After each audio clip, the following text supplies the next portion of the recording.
Olá, eu sou Artenilde Silva, estou professora de dança da Escola Estadual Leni Argento e hoje quero conversar com vocês, pensar junto com vocês sobre a temática educação, de cultura e de tradição oral. É um tema que a gente não costuma conversar, que a gente não costuma dialogar, que é muito ausente das nossas mesas de conversa, não é? Pelo menos para mim é assim. E eu estou trazendo também a minha experiência, porque as nossas experiências sempre são cruzadas, são trançadas com o que a gente fala e com o que a gente pensa. E eu trago um autor chamado Carlos Rodrigues Brandão. Brandão, ele vai falar do que é educação, o conceito de educação. Só que ele fala da educação como educação popular. E o que para mim tem muito a ver com o que nós estamos pensando hoje, o que eu estou propondo para conversarmos, para dialogarmos, para pensarmos. Se a gente fala de educação popular, nós estamos falando de educação, de cultura, de tradição oral, porque normalmente o que é chamado pela academia de cultura popular são as tradições que a gente aprende no reizado, são as tradições que a gente aprende nas religiões de matriz africana e com os povos originários. É disso que Brandão fala.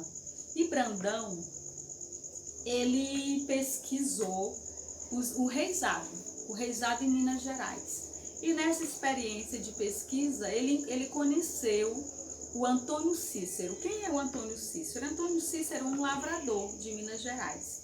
Ele não era brincante de reizado. Assim como Brandão, ele estava naquele momento, naquele dia quando eles se conheceram, quando eles se encontraram, assistindo o reizado. E nessa conversa, porque normalmente uma conversa puxa a outra, né, vamos dizer assim, e aí conversando sobre reizado, conversando sobre a apresentação de reizado que estavam vendo, puxaram a temática educação. Surge o tema educação e Brandão pergunta o que é educação para aquele senhor, para aquele lavrador. E Antônio Cícero diz: provavelmente o que é educação para mim não é a mesma coisa que educação para vocês. E aí eu pergunto, então se o Antônio Cícero coloca dessa forma, significa dizer que não é educação no singular? Então é educações no plural? Então nós precisamos falar de educações no sentido maior. Foi isso que aquele lavrador falou para aquele acadêmico, para aquele doutor em educação. Ele disse: olha, porque para mim, quando eu falo de educação, é uma educaçãozinha, porque aqui na roça, a nossa escola é diferente da escola de onde o senhor vem, da escola da cidade. Na escola da cidade, de onde o senhor vem, a professora normalmente pode até ser sua parenta, morar no mesmo prédio que o senhor. Já a professorinha, aqui na escola da roça, ela ou é de fora e quando é da nossa comunidade, ela vai saber quase o mesmo tanto que as crianças. Porque o que a escola, pela própria estrutura da escola da roça, ela não vai ensinar com os mesmos objetivos que essa escola de onde o senhor veio, a escola da cidade, que também não é igual para todo mundo.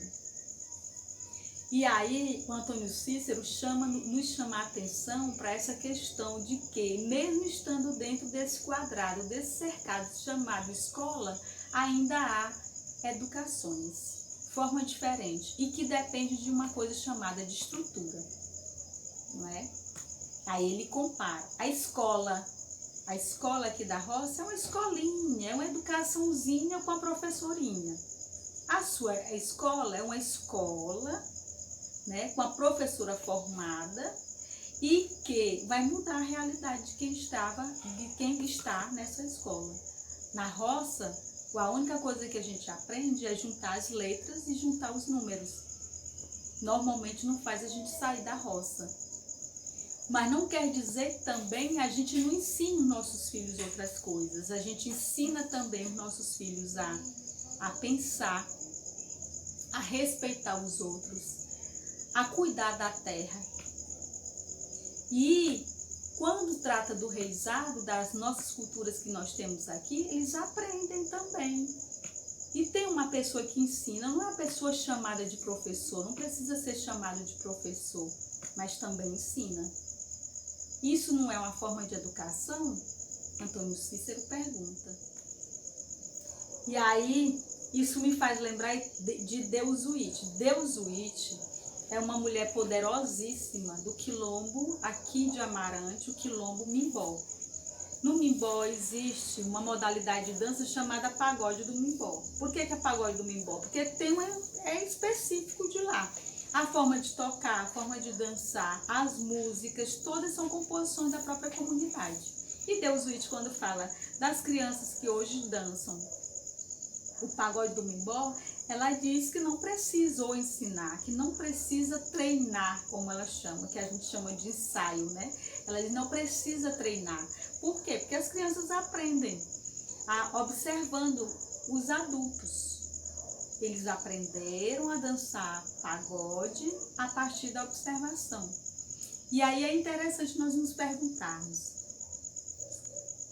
a educação, as educações partem sim da observação, mas também é preciso, além da observação, nós pensarmos sobre o que observamos.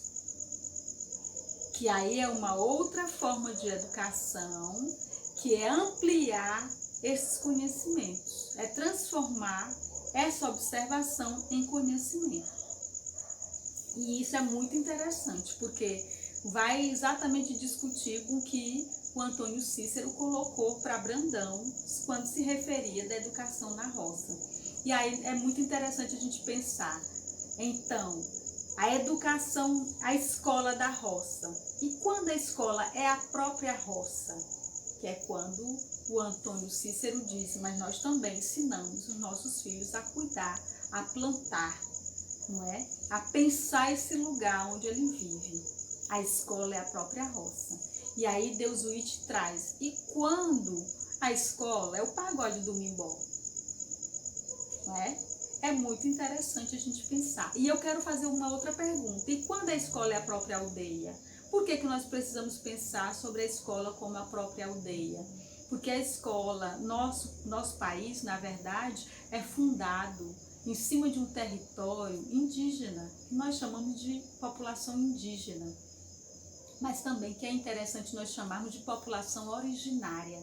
Foram esse grupo que foi essa nação, as nações, que é no plural, são várias nações, eram várias nações. Eu quero dizer que são várias nações porque continuamos sendo índio nesse país. Nós continuamos sendo índio nesse estado.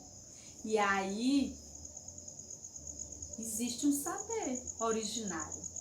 E eu quero contar uma história também que o Brandão conta nesse livro, o livro dele chamado O que é Educação. E Brandão, ele narra os tratados, os velhos tratados que todos os países fizeram com os povos originários.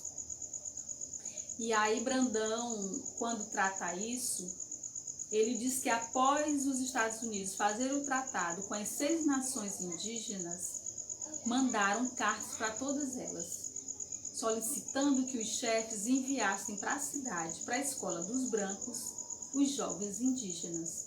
Só que, como em todo lugar do mundo, vou dizer assim, do mundo, inclusive no Brasil, a partir dessa ideia de progresso, de civilidade, de civilização, as populações indígenas vieram para a cidade. Assim como a população afrodescendente, que foi trazida como escravizada para vários lugares do mundo. Eu digo trazida porque eu estou falando daqui, que também vieram para cá. E aí, nessa carta, nessa experimentação de cidade, nossos povos, tanto a população afrodescendente como a população indígena, foram sim, já experimentaram essas escolas do branco. E os indígenas, as nações, os nossos povos originários respondem para aqueles governantes nos Estados Unidos. Nós já experimentamos, nossos jovens já foram para as escolas de vocês. Só que quando eles voltaram para a aldeia, eles não conheciam as ervas, eles não conheciam o próprio território, eles mal falavam a nossa língua porque já tinham perdido o hábito, o costume. E então, Eles não podiam ser guerreiros, eles não podiam ser curandeiros, não é? E nem professores na própria aldeia, nas nossas próprias escolas. Então, nós já experimentamos. Agora, nós queremos experimentar o inverso. Enviem para as nossas escolas, aqui nas nossas aldeias, os vossos filhos, os vossos jovens, para que eles aprendam com a gente. E aí, vocês acham que os governantes dos Estados Unidos enviaram? Será se nós enviaríamos os nossos jovens para aprender na escola da aldeia? E aí é uma coisa que é importante pensar. Porque nós estamos falando de educação. Educação e cultura de tradição oral. E tudo isso é oralidade. E quando eu vou falar de dança, não é? Você deve estar se perguntando. E quando você vai falar de dança? Pois é, nós já falamos de dança a partir de Antônio Cícero. Quando Antônio Cícero fala do reizado, nós estamos falando de dança. Quando a gente traz para Ideusuíte, nós estamos falando de dança, que é o mimbó. E quando a gente traz para as aldeias, a gente também está falando de dança imbó. Embora a gente não tenha citado a palavra dança. Porque todos os povos dançam. Todas as tradições possuem dança. E a oralidade é o nosso lugar de aprendizado quando se trata de dança. E no meu caso, como aprendiz de dança, como professora, a minha formação para professora em dança afro-brasileira, aí eu digo para vocês, e quando a escola é o tambor? Porque no meu caso a escola foi o tambor. E quando a escola é o terreiro? Porque no meu caso a escola foi o terreiro. Foi no terreiro, quem primeiro me deu o primeiro material para estudo, quem me deu foi um pai de santo. E aí você pergunta, e aí foi um livro que você recebeu? Foram livros? E eu lhe digo, não, foram músicas. Quem me ensinou a dançar foi a música. A música que eu recebi, o tambor que eu botei para tocar, ele me disse que eu tinha que botar os pés no chão. Se vocês puderem agora, tirem os calçados de vocês, fiquem descalços, se tiverem calçados. Sintam esse pé no chão. Sintam esse pé, esse toque na terra. Porque o tambor nos convida a fazer isso. Essa escola nos convida a colocar o pé no chão e perceber essa energia, essa troca. Espalhem o seu pé no chão, como que fosse raízes.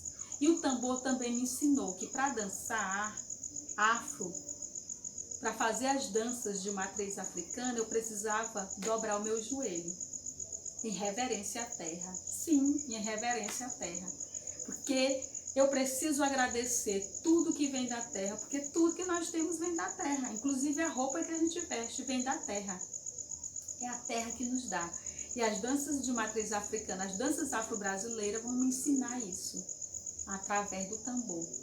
E também me ensinaram que eu preciso me movimentar. E esse movimento, eles partem de alguns elementos. A base é o pé no chão, como que fosse raízes, meu joelho dobrado. E um dos principais movimentos é o movimento de ombro. E aí eu vou convidar vocês. Coloque um som, de preferência um tambor. Aí você me pergunta, mas eu não posso dançar com violão? Pode dançar com violão. Mas nesse momento, para você sentir essa escola chamada tambor, eu gostaria muito que você experimentasse, deixasse se levar por esse ensinamento do som do tambor. E coloquem as duas mãos nos seus ombros, assim. E sintam esses ombros como que fosse, façam da sua mão uma concha, apoiando esses ombros. E levem esses ombros para frente, movendo. Quando eu coloco os meus pés no chão e planto como raiz, tem uma coisa chamada guna, o terreiro, que é o centro. Em alguns terreiros é uma madeira no centro, outros terreiros é só uma marcação, outros é um tambor, outros é um pote, mas sempre vai ter uma marcação no centro. E nós também temos a nossa própria guna. Que guna é essa? É a coluna. E quando eu coloco o pé no chão e dobro o joelho, a minha guna entra em ação. ela me estica, ela me eleva, ela relaciona a terra com o céu. E aí me ajuda a fazer esse movimento. E eu posso levar esse ombro para frente,